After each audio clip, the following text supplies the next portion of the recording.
ঠিক ঠিক ঠিক স্যার, ঠিক ঠিক ঠিক স্যার, ছাত্র দপ্তর ঠিক ঠিক ঠিক স্যার, ঠিক ঠিক ঠিক স্যার, লড়াই লড়াই লড়াই চাই, লড়াই করে করতে চাই, বিচার বিচার বিচার চাই, বিচার বিচার করতে চাই, বিচার বিচার বিচার চাই, বিচার চাই, বিচার চাই, কন্যাশ্রী চাই না, চাই নারী সুরক্ষা, লক্ষ্মী ভান্ডার চাই না, চাই নারী সুরক্ষা, কন্যাশ্রী চাই না, চাই নারী সুরক্ষা, লক্ষ্মী ভান্ডার চাই না, চাই নারী সুরক্ষা, পুলিশ প্রশাসন ঠিক ঠিক ঠিক স্যার, ঠিক ঠিক ঠিক স্যার, ছাত্র দপ্তর ঠিক ঠিক ঠিক স্যার, ঠিক ঠিক ঠিক স্যার, এখনকার মতো সূত্র ধরা পড়ে না, পুলিশ প্রশাসন জবাব দাও, জবাব দাও।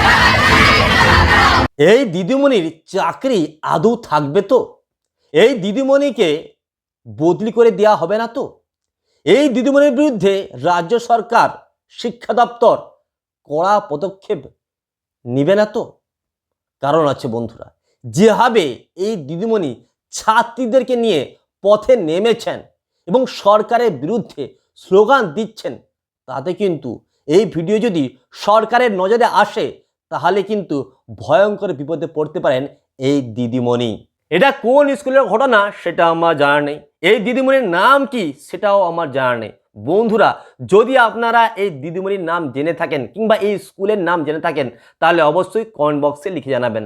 তো বন্ধুরা, এই দিদিমণি যদি একা সোশ্যাল মিডিয়ায় এসে সরকারের বিরুদ্ধে কোনো মন্তব্য করতেন, আরজিকর কাণ্ড নিয়ে কোনো স্টেটমেন্ট দিতেন, তাহলে কিন্তু তার বিরুদ্ধে কোনো কড়া ব্যবস্থা নিতে পারতো না রাজ্য সরকার। কিন্তু এই দিদিমণি প্রথমে স্কুলে গেছেন, স্কুলে গিয়ে ছাত্রীদেরকে একত্রিত করেছেন, তারপর ছাত্রীদের নিয়ে মিছিল বের করেছেন এবং সেই মিছিলে সরকার বিরোধী স্লোগানও দিয়েছেন।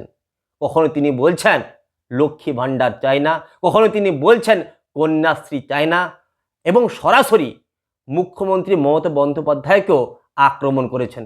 আপনারা বলবেন কোথায়, তিনি তো একবারও মুখ্যমন্ত্রী মমতা বন্দ্যোপাধ্যায়ের নাম নেননি। না বন্ধুরা, তিনি বলেছেন যে স্বাস্থ্য দপ্তর জবাব চাই, তিনি বলেছেন পুলিশ দপ্তর জবাব চাই, ধিক ধিক ধিক্কার।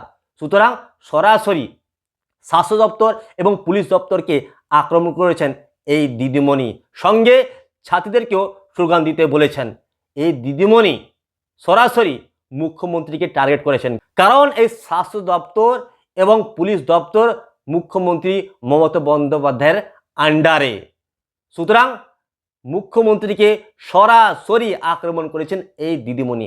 এখন প্রশ্ন হচ্ছে, এই দিদিমণি সেই স্কুলে আর চাকরি করতে পারবেন তো? এই দিদিমণির বিরুদ্ধে শিক্ষা দপ্তর কি কোনো কড়া পদক্ষেপ নেবে না? এই দিদিমণির কি বদলি হয়ে যাবে না? বন্ধুরা, আপনারা কি এই দিদিমণির স্লোগান এবং মিছিলকে সমর্থন করেন, নাকি এই দিদিমণির বিরুদ্ধে কড়া ব্যবস্থা নেওয়া উচিত? অবশ্যই আপনারা কমেন্ট বক্সে লিখে জানাবেন, কারণ আপনাদের মন্তব্য অত্যন্ত জরুরি।